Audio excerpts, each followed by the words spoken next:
Right, so on today's V tour we have 5 stops, and the first one we're at is the Eagle Stone. Here it is.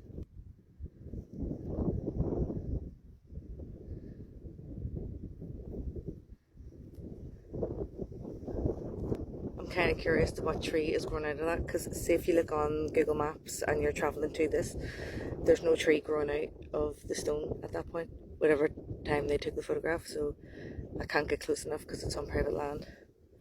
But isn't that interesting? So I'll tell you about the Eagle Stone in a second. Right, I'm going to try and regurgitate this because I am learning. This is seriously a journey for me too. So we're in Moytura, right? And that is the place of the Eagle Stone, right? Which looks man-made, but actually it is a 10,000 year glacial erratic. There's more research for me later, right? But when you stand here, I'm going to show you, like here, right? So the Eagle Stone is over there, right? There's the tip of the tree now, right? And then you see this stone here, and you're like, what is that? Isn't that a bit out of place?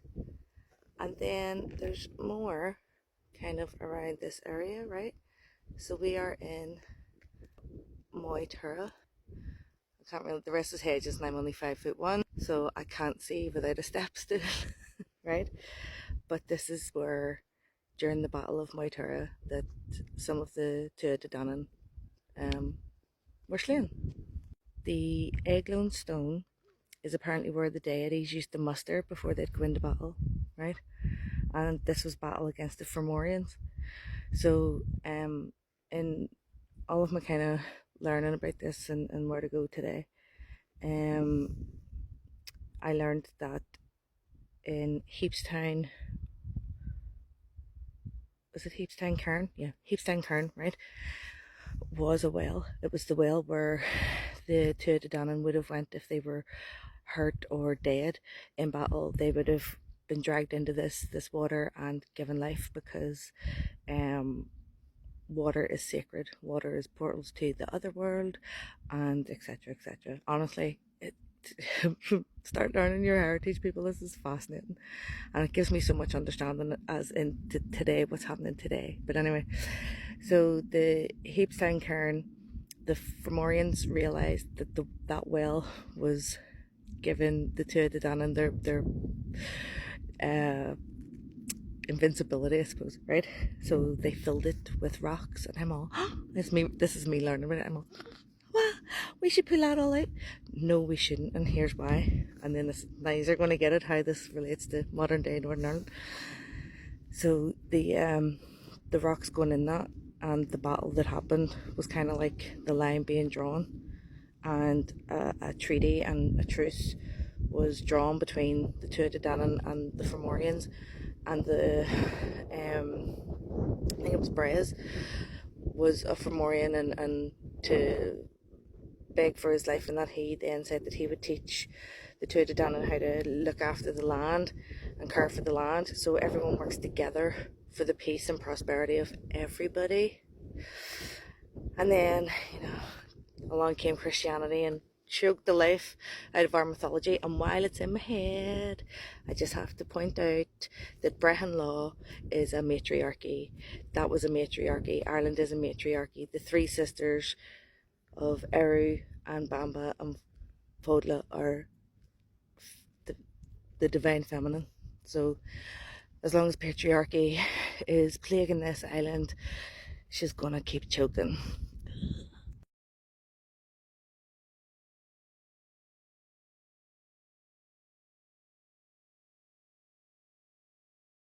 All right.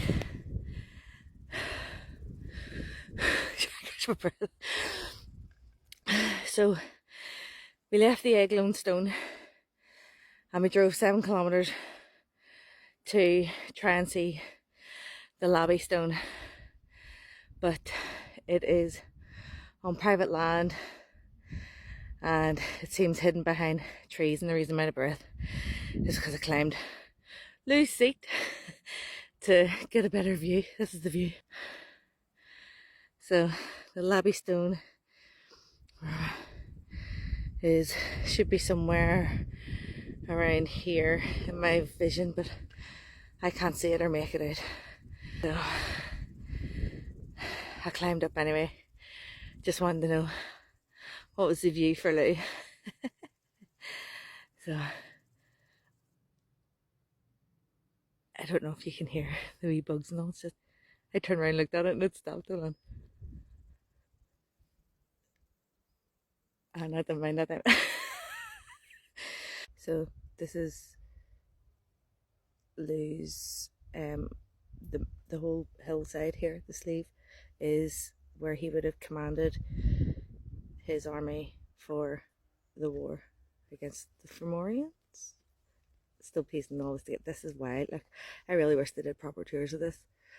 Highly recommend people get their ass to Ushnock and get the ball rolling on learning all this, because you know, books can tell you so much, but see if you're actually walking it in your own time, and then you can relate to it on so many levels.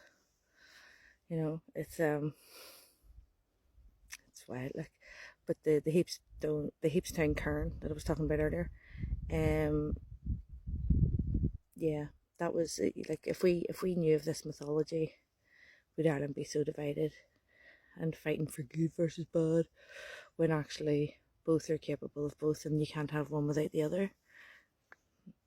You know, so it's just, so when I say burn the patriarchy, I'm talking that deep.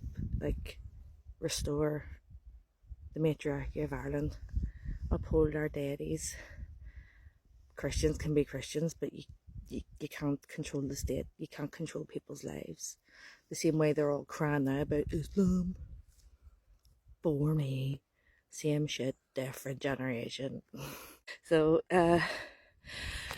the roads to here are definitely not tourist trails. You can't drive them. You can't drive it. You don't have to climb this hill either, although there is tourist walk. You can actually come up it. See? But Eglon Stone and the Labby Stone, which I cannot see and I'm kind of raging, are on private land. So there we go. Next stop, coming up.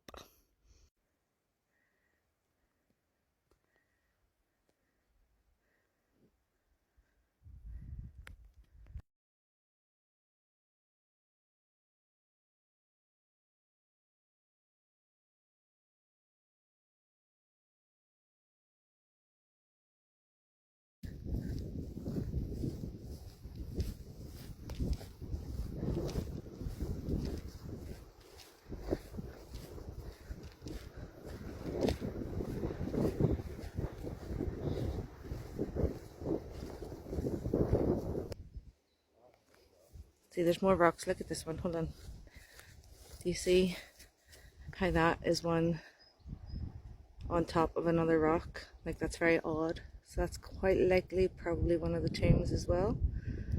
But that's still set on private land. So they've gave you an access to come in because it's a historical landmark. So I'm walking up now to the Moytura East Court tomb. And when you come to see it, it's just absolutely stunning. What does this say? Fulgra. Let's see. Oh. You can pause to read that. It doesn't tell you nothing. It tells you nothing about what you're standing here to look at. You just think you're standing here looking at rocks. And you aren't even told, we aren't even told the significance of this. I mean, like, whitewashing history right out of the face. So, this is, can you see it all? This is known as the Giant's Grave. Fallen warrior. The mythology is fallen warrior during the Battle of Moytura between the Tuatha Dé Danann and the Fomorians. So obviously the sign by the government tells you none of that. Ooh, this is a site of historical whatever. It doesn't give you no information. Oh, I'm telling you, it is getting mighty angering seeing the absolute fucking bollocks that has been done to this island, like. But anyway, the trip continues off to the next spot.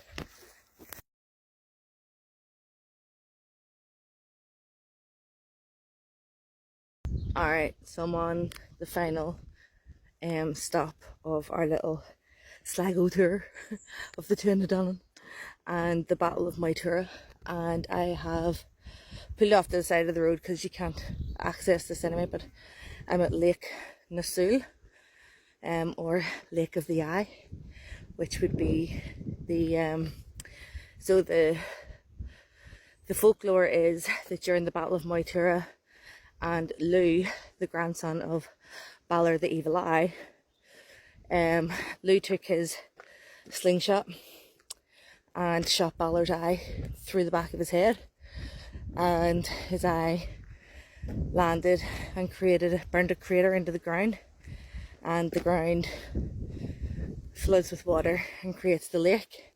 Now this is also known as Ireland's disappearing lake, apparently. Now bear with me because I am all learning this on the hop and using the internet to do it, so we all know pinch of salt and all, so I'm just learning this way. So apparently this disappears, it drains every now and again. So here you go, here it is.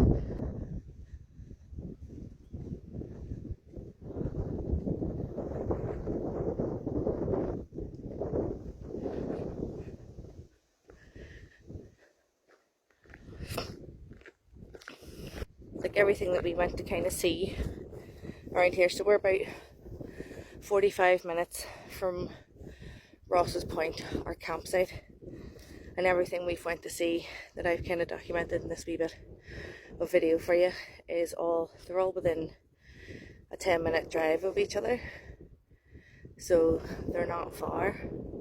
But I would highly, highly, highly recommend to people that they do the Irish Pagan Trail and learn the folklore. And then you will also see how much Christianity has appropriated our stories, our myths, our legends. Don't even get me started on Sword in the Stone. Go to Ishnak and listen to Sean talk about that one. That was really interesting. But you know, that was the occupier appropriating shit that it wasn't true to them. Get your own culture. Right, so I'm doing my editing of the wee bits of video that I took today, and I'm trying to hide from the sun in my hammock. This hammock's still the best thing ever. Look, you can see the clear blue sky in my glasses. Look, it's beautiful, but I'm cooking. Anyway, speaking of cooking, maybe that's not the joke to make. I'm so sorry. I didn't intend to disrespect anybody. But, so at the giant's grave, I learned that it was cremated remains that were put there, and it wasn't just one warrior, it would have been many. And the folklore, mythology, belief is that the more that are buried together, the more sacred and stronger that space is. And I'm like, this is blowing my mind, because that's exactly what I want for the Forest of Ancestry. Like, but I was doing it in the sense of a family, like a family tree. Obviously, we're not all going to go to war and then I'll plant everybody. You know, but it's unreal how much of what I wanted to bring into the Forest of Ancestry was already woven into our mythology and our folklore, and I wasn't even aware. So, but isn't it funny how things pull to you and you can't even understand why? And that is a faith, not drilled in, indoctrinated, regurgitated. Like, I mean, I could still rhyme off some Catholic prayers and whatever, but I don't believe in that stuff. But it's indoctrinated, you know, so I'm indoctrinating myself. It's not even a word, I don't think it's a word anyway. So anyway, I just wanted to throw this in at the end. But people are probably thinking, Lisa, how the fuck does this have anything to do with the Forest of Ancestry? And it has everything to do with the Forest of Ancestry, because it's all about protecting the land, protecting our knowledge and our ancestry, keeping it together. So just in a completely different way. I'm bringing trees. I mean, obviously, trees are sacred to the Irish. I mean, I think I would definitely have to be putting the rule that no hawthorn trees as a family tree. It just doesn't bring good energy. So if there was one on land that I bought, I wouldn't even be planting near it. It would be absolutely kept sacred too.